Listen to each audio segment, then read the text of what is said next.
Âgé de 66 ans, notre invité est un homme politique de gauche dont la parole a plutôt été rare. Ces dernières années, ingénieur des ponts et chaussées, l'ex-figure du Parti communiste de Côte d'Ivoire est le représentant pour l'Afrique centrale et occidentale auprès des BRICS et vice-président de l'Internationale des BRICS, cette alliance des grands émergents, Brésil, Russie, Inde, Chine et Afrique du Sud, qui plaide pour l'avènement d'un monde multipolaire au sein duquel le continent, comme les pays du Sud global, puissent trouver les moyens de leur développement. Sur le plan national, l'ex-directeur général du BNET et vice-président exécutif du Parti des peuples africains Côte d'Ivoire, chargé de la promotion du panafricanisme et de la région des lacs. En mai dernier, le parti fondé par l'ex-président ivoirien Laurent Gbagbo a investi ce dernier comme son candidat à la prochaine présidentielle de 2025, sauf que, jusqu'à ce jour, l'éligibilité de son mentor n'est pas gagnée vu qu'il n'est toujours pas inscrit sur la liste électorale, malgré les assurances affichées par plusieurs hauts cadres du parti. À 10 mois de la présidentielle, le PPACI va-t-il maintenir cette posture que certains qualifient de déni de la réalité ou va-t-il réévaluer ses cartes pour proposer un plan B? Quel PPACI à la prochaine présidentielle? Quelle gauche? Quelle opposition de façon générale?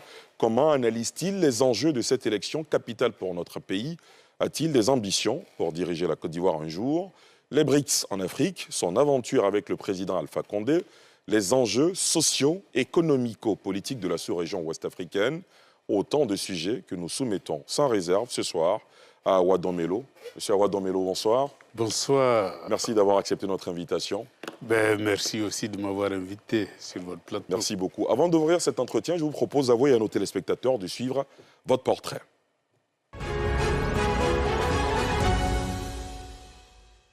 Docteur Awa Domelo est l'invité ce soir de l'émission Sans réserve. Doctorat, ingénieur des ponts et chaussées, DEA de génie mécanique et cours complémentaires d'économie d'entreprise. Awa Domelo est né le 23 juin 1958 à Bongouanou. Après le baccalauréat au lycée classique de Bouaké et le diplôme d'ingénieur à l'INPHP, Institut national polytechnique Félix Houphouët-Boigny de Yamoussoukro, il s'envole pour la France où il étudie à la prestigieuse École nationale des ponts et chaussées de Paris, d'où il sort avec le diplôme de docteur ingénieur des ponts et chaussées, l'un des plus illustres en Côte d'Ivoire, à l'âge de 27 ans. Au plan professionnel, il a dirigé le BNET, le Bureau national d'études techniques et de développement. Au plan politique, Awa Domelo a fait ses classes au sein du FPI, le Front populaire ivoirien, avant la création du PPACI, le Parti des peuples africains Côte d'Ivoire. Il est le vice-président en charge des Grands Lacs et de la promotion du panafricanisme du PPACI. Enseignant-chercheur, il a également milité au sein du SINARES, le syndicat national de la recherche et de l'enseignement supérieur. Il a apporté son expertise dans plusieurs pays, notamment en Guinée, où de 2017 à 2021, il a été conseiller spécial du président Alpha Condé. En septembre 2021, le patronat russe le nomme conseiller spécial chargé des investissements en Afrique. Il est le vice-président de l'Alliance des BRICS, une association interétatique qui est l'union des 10 grandes économies en développement dans le monde, notamment le Brésil, la Russie, l'Inde, la Chine, l'Afrique du Sud, l'Égypte, l'Éthiopie, l'Iran, l'Arabie saoudite et les Émirats arabes unis. Le panafricanisme, la vie politique ivoirienne, son parti le PPACI, la question du franc CFA, seront entre autres les questions qui seront abordées sans réserve ce soir au cours de cette émission. Monsieur Awa Domelo, vous êtes Monsieur Afrique des BRICS. Expliquez-nous en quoi consiste votre représentation de l'Afrique centrale et occidentale au niveau des BRICS. Quel est votre cahier des charges, votre feuille de route?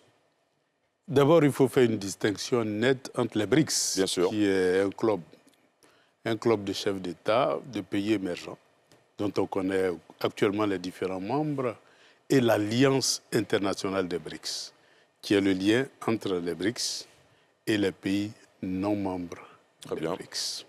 Et donc, nous, notre rôle, c'est justement de faire la promotion des idéaux des BRICS dans le monde non-BRICS, afin d'amener beaucoup de pays à intégrer le groupe des BRICS, mais aussi d'établir des relations entre les pays BRICS et les pays non membres des BRICS. Donc voilà, succinctement présenté. Maintenant, moi, j'ai intégré l'Alliance internationale des BRICS en 2021, à la suite du coup d'État qui a emporté le régime du président Alpha Condé.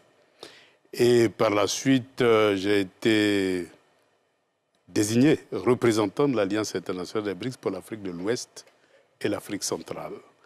Et une année après, eh bien, j'ai été promu à la vice-présidence de l'Alliance internationale des BRICS en charge des projets stratégiques. Ça a été un coup du destin de nos recherches.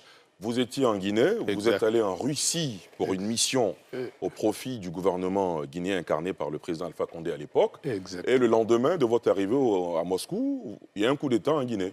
C'est comme ça que l'aventure commence, vous confirmez? Ben oui, c'était comme ça. J'étais en mission pour négocier justement un grand projet, puisque vous savez que la Russie a été le premier pays à exploiter la bauxite en Guinée. Et avec la vision du président Alpha Condé, il était question de passer des matières premières aux produits finis. Et il fallait s'adresser au premier investisseur qui était la Russie. Et donc, on avait fait tout le dossier technique et il était question donc d'aller négocier directement pour conclure un accord stratégique entre la Russie et la Guinée. Ben, votre mandataire n'est plus président de la République. Qu'est-ce que vous décidez de faire?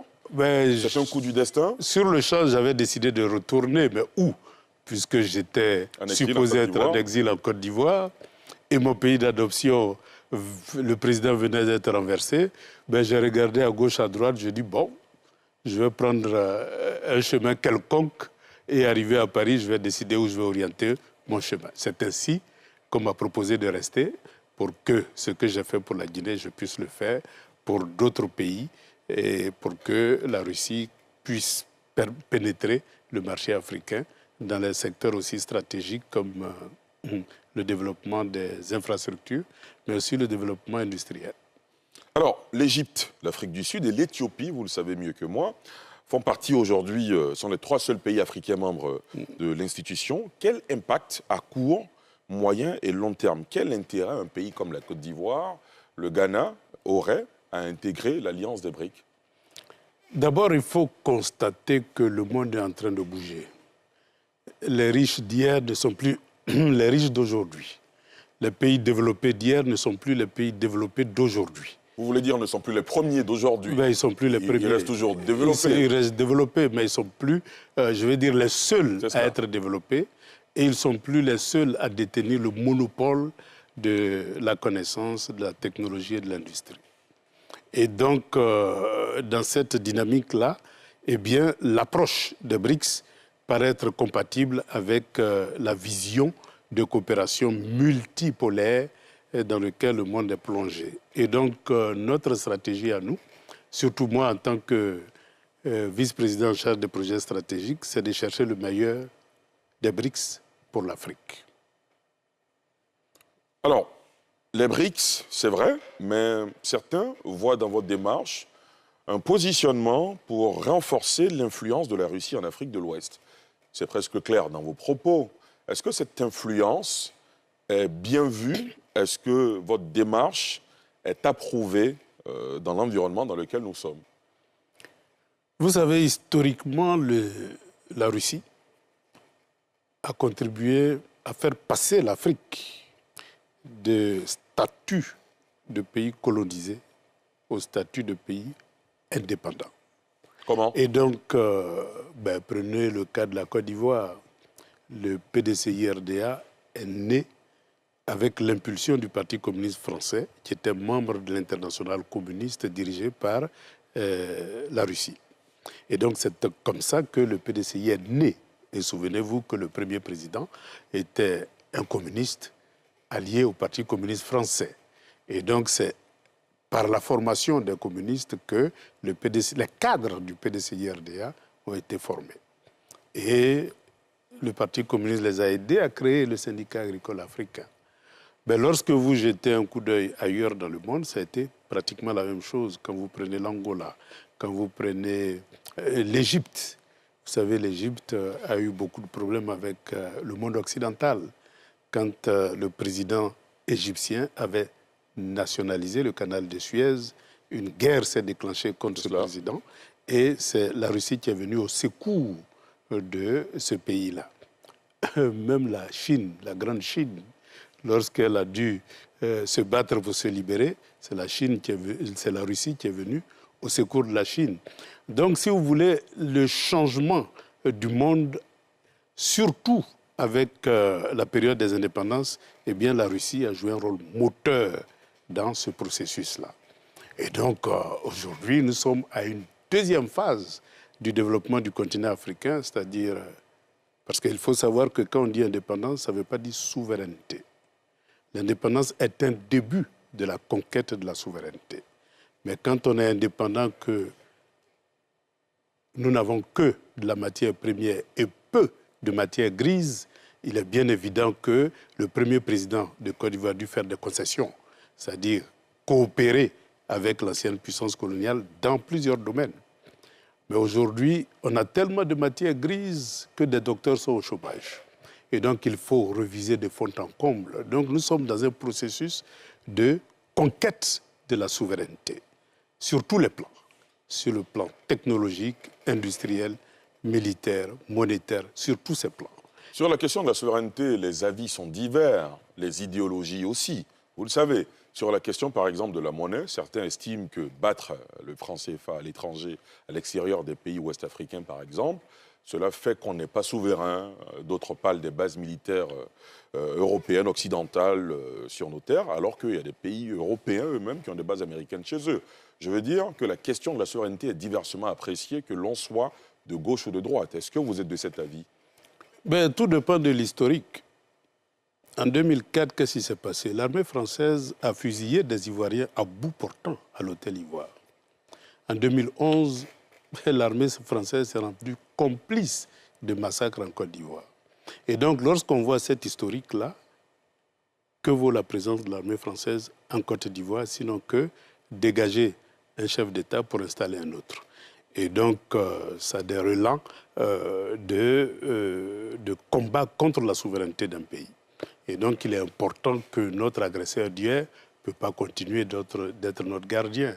Et donc, il est important qu'on puisse reviser de fond en comble ces différents accords-là pour que progressivement, eh bien, la Côte d'Ivoire puisse assumer sa pleine souveraineté en matière de défense et de sécurité. Et donc, quand on voit l'histoire, on se rend compte qu'il y a incompatibilité entre la présence de l'armée française et la souveraineté des États africains qui peut être mise à mal par cette présence-là.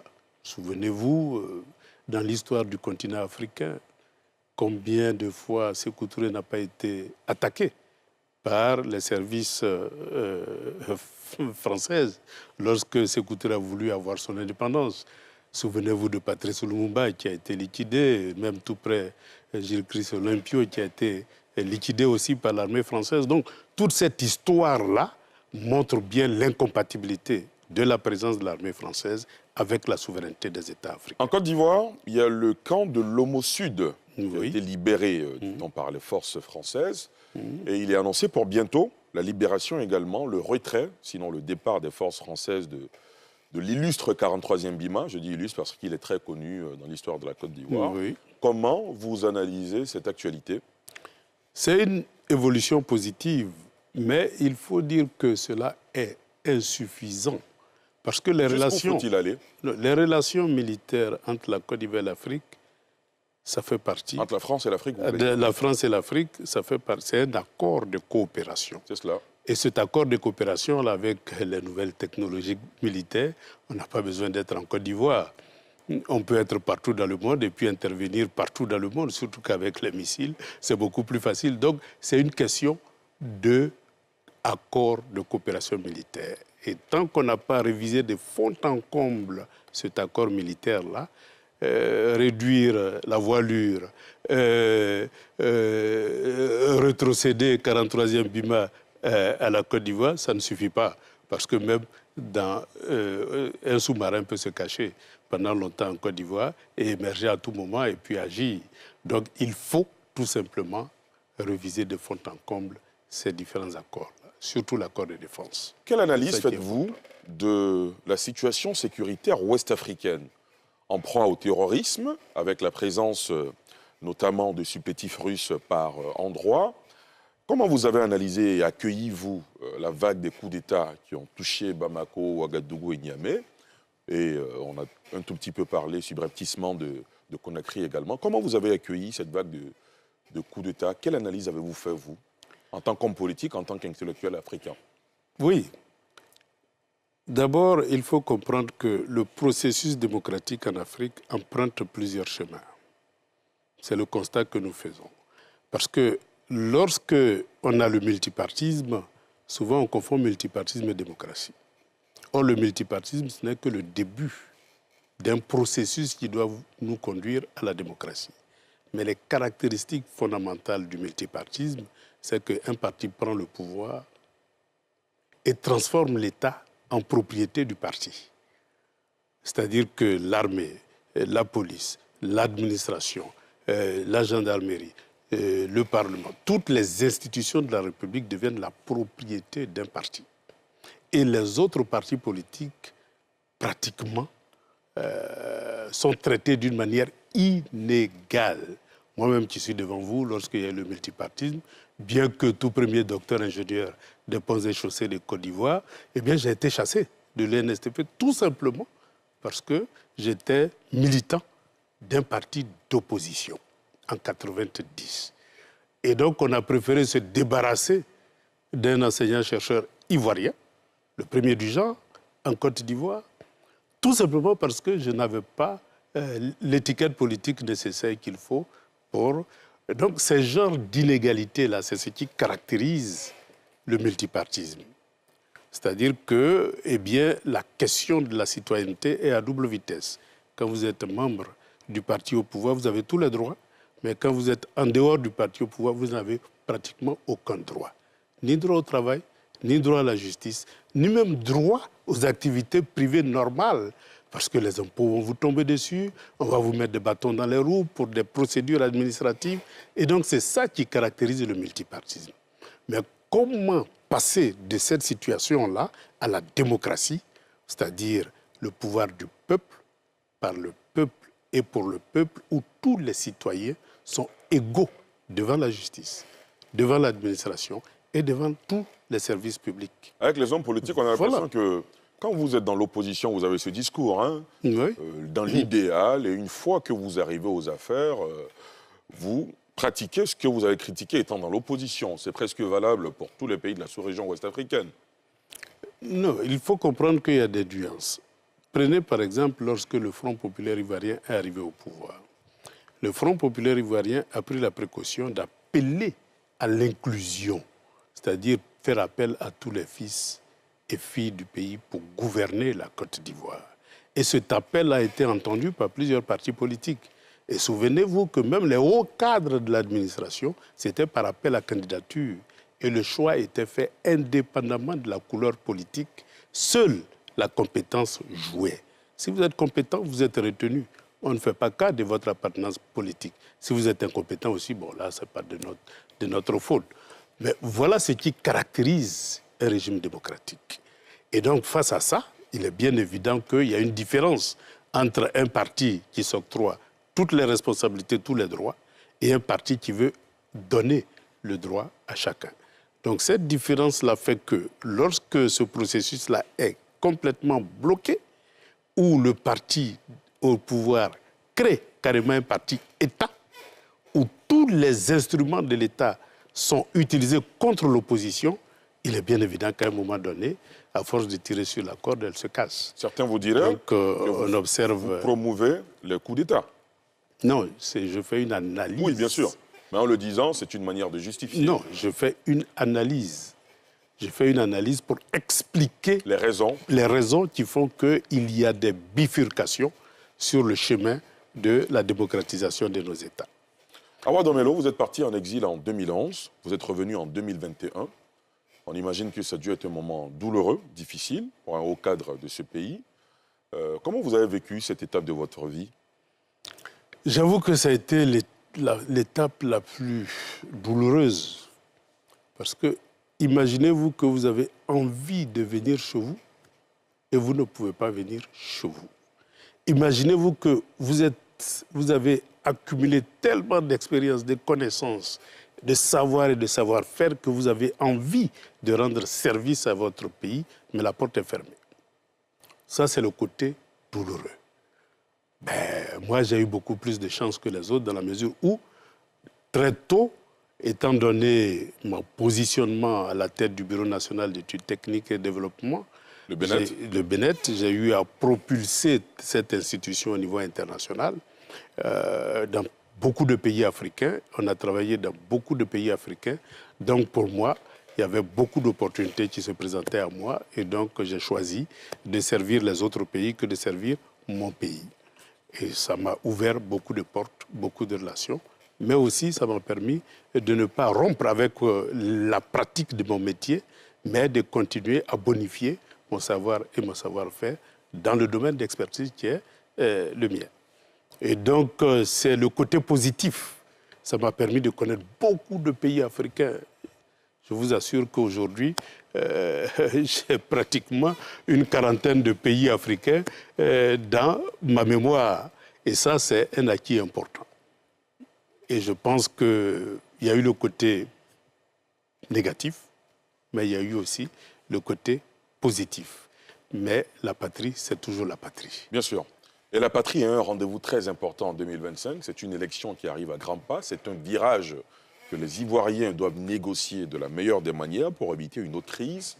Selon vous, quels sont les enjeux de cette présidentielle? Quelle analyse vous en faites? Est-ce que vous pensez que les choses vont bien se passer, comme beaucoup, ou est-ce que vous êtes dubitatif, vous avez des réserves? Bien, tout de suite, je vous expliquais que lorsque un parti au pouvoir s'accapare de tous les leviers de la gouvernance d'un État, eh bien, il y a beaucoup de problèmes qui se posent. C'est que le jeu démocratique n'est pas équilibré, n'est pas équitable, n'est pas juste, n'est pas transparente et n'est pas inclusive. Vous constatez avec moi qu'il y a beaucoup de nos camarades, surtout dans l'opposition, qui sont frappés par la justice. Mais pour les mêmes fautes, bien souvent, ceux qui sont au pouvoir ne sont pas du tout inquiétés. Et souvent, ils sont frappés par la justice sans qu'on sache exactement quelles sont les preuves. Aujourd'hui, le président Laurent Gbagbo, que vous connaissez sa passion pour ce pays-là, aujourd'hui, n'est pas éligible. Mais c'est lié à quoi? C'est tout simplement une injustice qu'il faut réparer. Et donc, cette injustice-là, il faut que ça soit égal. Et disons que la mise sur la scène politique du président Laurent Gbagbo doit être la meilleure façon d'équilibrer le jeu politique. Prenons aussi le cas de la commission électorale indépendante. Aujourd'hui, nous avons une commission électorale indépendante qui a toutes les caractéristiques d'un parti-État. C'est-à-dire que cette commission-là est dominée par le parti au pouvoir. J'aime bien l'expression dominée parce qu'il y a quand même des hauts cadres des partis d'opposition au sein de la commission centrale. C'est pour ça que je choisis mes mots. Dominée par le parti au pouvoir. Eh bien, ça ne permet pas d'avoir un arbitre juste. Parce que imaginez-vous un match de football où eh bien, l'arbitre et l'arbitre de touche, les arbitres de touche, eh bien, sont en majorité des partisans d'une équipe. Il est bien évident qu'il y a des équilibres. C'est pour ça qu'il faut un arbitrage indépendant. Et cet arbitrage-là, indépendant, garantit le jeu démocratique d'une manière égale, inclusive et équilibrée. Est-ce qu'une partie de l'opposition ivoirienne ne paye pas le jeu de la chaise vide qu'elle emploie à un certain moment de la vie politique? C'est vrai que de 2000, je prends le cas de l'opposition de gauche en Côte d'Ivoire, de 2011 jusqu'en 2020, on a pratiquement boycotté toutes les élections. La conséquence, c'est qu'il y a eu désaffection politique de nos militants et ils ont déserté pratiquement le terrain politique. Et les jeunes qui arrivaient maintenant sur le marché de la politique ne voulaient même plus s'inscrire sur la liste électorale. Ce qui fait qu'on a un stock de nos militants qui ne sont pas sur la liste électorale. Et même ceux qui sont sur la liste électorale ont été gagnés par le découragement et par, je dirais, l'abstention. Et on l'a constaté beaucoup lors des élections locales où on constatait des taux d'abstention qui pouvaient aller jusqu'à 80%. En conclusion, le jeu de la chaise vide n'est pas bon. Donc le jeu de la chaise vide, évidemment, nous payons le prix fort aujourd'hui et nous pensons, et c'est pour cela que nous avons décidé de participer aux élections. Participer aux élections, c'est une chose. Au local, effectivement, mais il y a la prochaine présidentielle. Vous l'avez dit vous-même. Votre camarade, le président Laurent Gbagbo, ancien président de la République de Côte d'Ivoire, en l'état actuel des choses, jusqu'à cette heure où on fait cette interview, n'est pas éligible. L'élection, c'est dans 10 mois. S'il n'y a pas de changement au niveau de l'État, au niveau politique, institutionnel en tout cas, ce sera peut-être encore une fois le jeu de la chaise vide. Mais pourquoi vous le dites? Ce sont des analyses qu'on fait, c'est de la prospective. Ouais, les militants du PPACI ont choisi le président Laurent Gbagbo comme leur candidat. Parce qu'ils sont en rang de bataille pacifique, parce que nous avons fait le choix de la lutte pacifique pour le passage du multipartisme à la démocratie. On ne va pas du tout biaiser avec cette logique-là, parce que c'est ça qui constitue notre ADN politique. Nous menons une lutte pacifique pour que son nom soit inscrit sur la liste électorale. Et donc, pendant toute cette période-là, notre regard est tourné vers cette bataille-là. Et nous pensons que nous allons gagner cette bataille-là, dans la mesure où, eh bien, jusque-là, depuis l'emprisonnement du président Laurent Gbagbo jusqu'aujourd'hui, on a gagné toutes les batailles juridiques. Donc, nous pensons, nous sommes convaincus que nous allons gagner cette bataille-là. Donc pour vous, pas question, par exemple, d'avoir un plan B en pensant, par exemple, à ce qui s'est passé au Sénégal entre Ousmane Sonko et l'actuel président du Sénégal, Bassirou Diomaye Diakhar Faye. Pas question, le président Laurent Gbagbo, comme quelqu'un du PPACI l'a dit, le plan A, le plan B, le plan C jusqu'au plan Z, c'est cela? Vous savez, ça c'était sur le ton de l'ironie. Le plan A, plan B, plan C, plan Z, vous savez que l'alphabet latin n'est pas le seul alphabet du monde. Bref, trêve d'ironie, il est important que nous sachions une chose, c'est que l'injustice qui frappe le président Laurent Gbagbo peut frapper n'importe quel autre plan B, plan W, tout ce que vous voulez. Ça, il faut qu'on en soit conscient. Et donc, c'est aux militants du PPACI de faire leur analyse et de proposer d'autres solutions au cas où il y a un blocage véritablement. Donc ça, c'est une affaire de parti politique. Est-ce que les militants du PPACI pourraient penser à vous, par exemple? Est-ce qu'avec le background que vous avez, est-ce qu'il vous est déjà arrivé de vous dire « je peux être président de la République de Côte d'Ivoire ». Est-ce que vous avez déjà pensé à cette fonction suprême, très exigeante? Bien, ce qui est sûr, tous les hommes politiques qui sont rentrés dans la politique avec un idéal ont l'ambition de jouer plus tard un premier rôle. Tout dépend des contextes, des opportunités qui se présentent. Vous dites tous les hommes, c'est Awa Domelo qui est en face de moi. Non, je dis bien la question. Tous les hommes politiques qui ont un idéal. Dont vous? Un idéal. Parce que la politique est un moyen pour réaliser un idéal. De même, un parti politique est un moyen pour réaliser un idéal. Il y a des gens qui rentrent en politique, non pas pour réaliser un idéal, mais pour se réaliser. C'est totalement différent. Mais lorsqu'on rentre en politique, c'est pour réaliser un idéal. Et donc, il est bien évident que tous les hommes politiques qui ont un idéal ont envie de jouer des rôles importants dans leur carrière politique. Mais là n'est pas le problème. C'est que Laurent Gbagbo, que vous connaissez si bien, je vais vous donner mon exemple.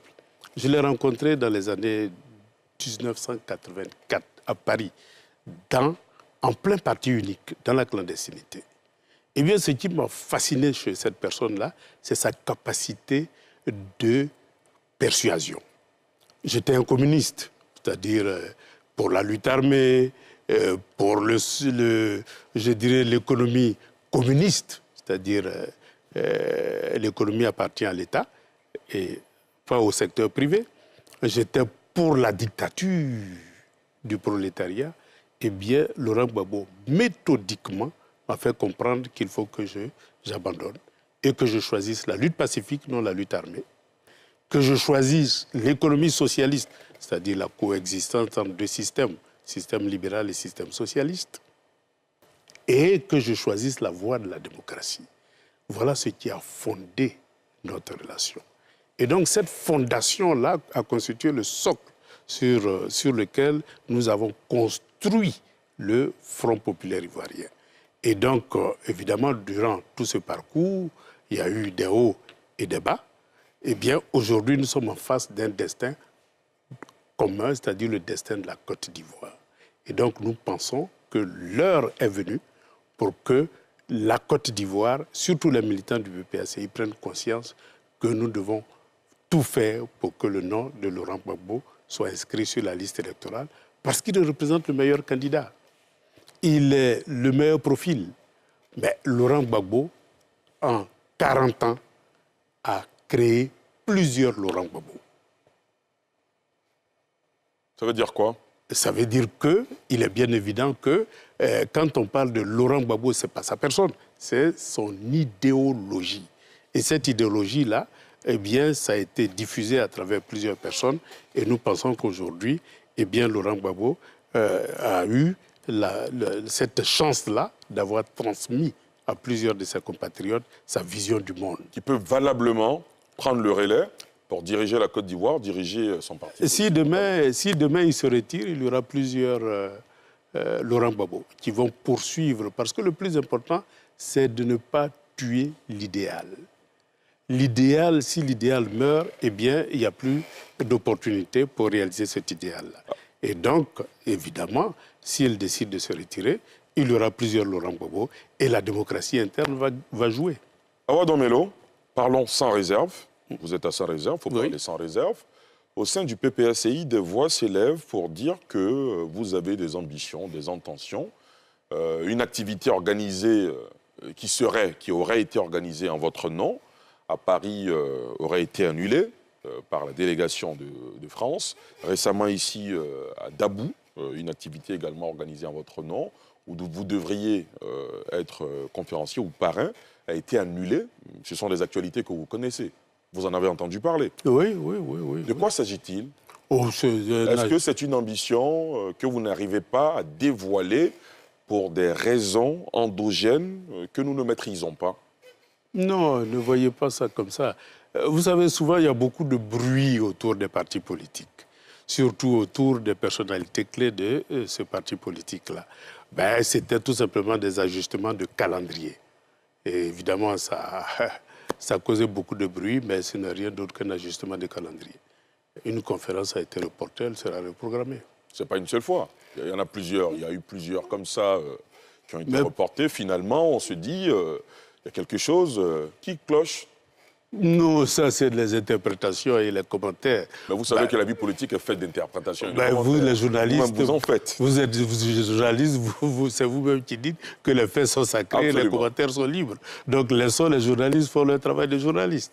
Mais les faits sont là, c'est que le programme d'activité du PPACI connaît des ajustements périodiques en fonction de la météo politique. Si, in fine, le président Laurent Gbagbo décide de se retirer et qu'il vous désigne comme candidat du PPACI, cela vous enchanterait-il? Mais il est bien évident que pour l'homme politique que je suis, ce serait l'accomplissement. Et donc ce serait une joie pour moi d'accomplir cette mission-là. Parce que je suis un homme de mission. Et si Laurent Gbagbo me met en mission, j'assumerai pleinement cette mission. Est-ce qu'il vous est déjà arrivé d'entreprendre des initiatives en vue de susciter cette mission? Non, pas du tout, parce que je n'en ai pas besoin. Je sais que j'ai un parti politique. Si je dois entreprendre des initiatives, il y a des congrès, il y a des conventions, il y a des appels à candidature, il y a des élections internes. Eh bien, chacun jouera son va-tout. Et vous pensez que si le président Gbagbo se retire, même si c'est après cette présidentielle ou autre chose, vous avez l'un des meilleurs profils pour lui succéder à la tête du parti? Mais je vous laisse vous-même apprécier. C'est les militants qui apprécient. Mais il est bien évident qu'avec le parcours que j'ai, eh bien, je fais partie, je dirais, de ceux qui sont souvent beaucoup appréciés par les militants. Aujourd'hui, la gauche ivoirienne, on dit d'elle qu'elle est émiettée. Quelle est votre analyse? C'est vrai, la gauche ivoirienne a pièce détachée, mais l'appel de Benoît, lancé par le président Laurent Gbagbo, est le début, je dirais, de la reconstruction de cette machine formidable pour les élections de 2025. Vous pensez que les choses vont dans le bon sens? Ben, attendons de voir. Parce qu'on est à 10 mois de la présidentielle.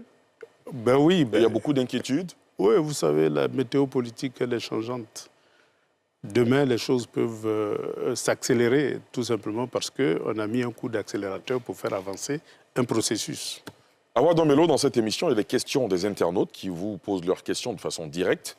Mais avant, vous, comment vous voyez la Côte d'Ivoire dans 5 ans, dans 10 ans? Eh bien, vous savez, nous sommes à un carrefour de l'histoire de la Côte d'Ivoire. Et l'histoire de la Côte d'Ivoire par rapport à l'Afrique de l'Ouest, vous voyez les changements qui se produisent en Afrique de l'Ouest et la direction qu'empruntent ces différents changements, eh bien, nous avons le devoir d'accélérer le processus de changement pour une plus grande souveraineté des peuples africains. Mais en même temps, pour accélérer aussi le développement économique et social du continent, qui a été freiné par nos relations, je vais dire, avec le monde hégémonique, qui avait besoin de nos matières premières pour se développer. Et donc, dans ce jeu de matières premières, nous constatons que nous ne pouvons plus avancer si on ne fait pas ce saut-là. Et donc, si on ne se libère pas pour prendre notre destin technologique et industriel en main pour passer de l'économie des matières premières à l'économie des matières grises. C'est ça qui va permettre d'absorber ce flot de jeunesse qui souvent est désespéré. Et donc, c'est la tendance générale aujourd'hui, et ce mouvement tendanciel-là ira en s'amplifiant. Et toute l'Afrique attend la Côte d'Ivoire dans cette nouvelle dynamique-là.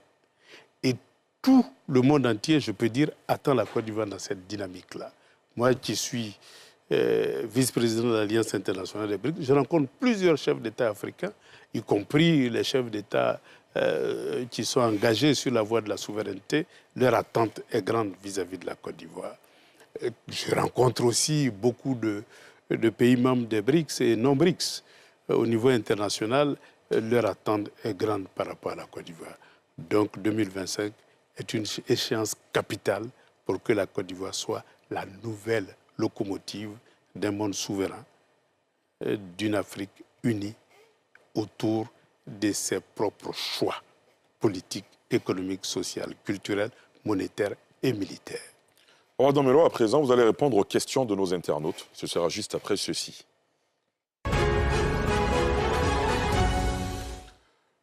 La première question d'internaute nous vient de Ange Landry-Digbe qui dit « Pourquoi on ne vous entend pas assez pour défendre les causes du PPACI, votre parti ?» C'est une question qui vous surprend ou vous la comprenez? Ça me surprend dans la mesure où je fais plusieurs conférences à travers le monde au nom du PPACI. Mais c'est vrai que ces temps-ci, j'étais beaucoup plus à Moscou qu'en Côte d'Ivoire et en Afrique.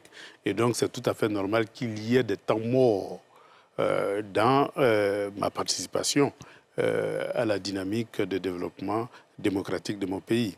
Mais n'empêche que lorsque j'ai le temps, eh bien, je suis sur le terrain. Très bien. La prochaine question, on poursuit. Alors, Félix Niquez dit « Comment interprétez-vous toutes ces attaques contre vous en cette période préélectorale » Ben, si vous faites de la politique, vous avez peur d'être attaqué, quittez le terrain politique. Ben, je suis attaqué parce que... C'est le champ de rivalité de pouvoir. Ben oui, je suis attaqué parce qu'il y a des gens qui m'admirent et il y a des gens qui me combattent. Aussi simple que ça. Prochaine question. Copoint en bœuf blanc qui dit « Dites-nous sans réserve, c'est Laurent Gbagbo qui veut se présenter ou c'est vous qui le plébiscitez ?» Ben, Laurent Gbagbo a été choisi par tous les membres de la convention du PPACI. Et on a eu des discussions bien avant cette convention-là pour qu'on s'accorde sur la stratégie et le choix de Laurent Gbagbo et les raisons qui militent pour ce choix-là. Donc ça a été un choix démocratique. Moi-même, j'ai fait une déclaration publique pour appeler les militants à faire le bon choix, c'est-à-dire le président Laurent Gbagbo. Parce que c'est le meilleur profil pour nous. C'est le profil gagnant. Et donc, c'est pas... non, c'est un choix démocratique. Très bien. On poursuit. La dernière question d'internaute est de Guy Ferdinand Taou. Il dit « Un mouvement de soutien est né à Paris autour de votre personne. C'est quoi le projet ?» Oh, vous savez, on fait souvent aussi beaucoup d'amalgames. C'est un mouvement qui est né pour soutenir mes actions dans le cadre des BRICS. parce que j'ai pour rôle de faire la promotion des idéaux des BRICS à travers le continent africain. Et la diaspora africaine est un terrain qui peut permettre de favoriser la promotion de ces idées-là. Et donc, un groupe d'Ivoiriens a décidé de mettre en place une organisation pour continuer l'action que je fais au niveau de la diaspora africaine en Europe. Rien à voir avec une posture en vue de briguer Non, la non, présidence non. de la République. Le même groupe s'est créé en Espagne et même j'étais parti en Espagne. J'ai eu un prix là-bas lors du sommet Europe-Afrique. Et donc, partout où je passe en Afrique, il y a des clubs qui se créent. Il y a des groupes qui se créent au nom des BRICS. Et donc, tout ceci, c'est pour assurer que les idéaux des BRICS passent bien, non seulement au niveau des chefs d'État, mais aussi au niveau de la population. Parce que le changement doit venir aussi de la population et non seulement des changements au sommet. Awa Domelo, est-ce que vous avez le sentiment d'avoir répondu à toutes nos questions sans réserve? Je pense que, comme le nom l'indique, sans réserve, j'ai répondu à toutes les questions. Merci beaucoup d'être venu sur le plateau de Sans Réserve. Merci beaucoup. Merci beaucoup d'avoir accepté notre invitation. Merci à vous, chers téléspectateurs et internautes, de nous avoir suivis. C'est la fin de ce numéro. Merci. Excellente soirée sur la nouvelle chaîne ivoirienne.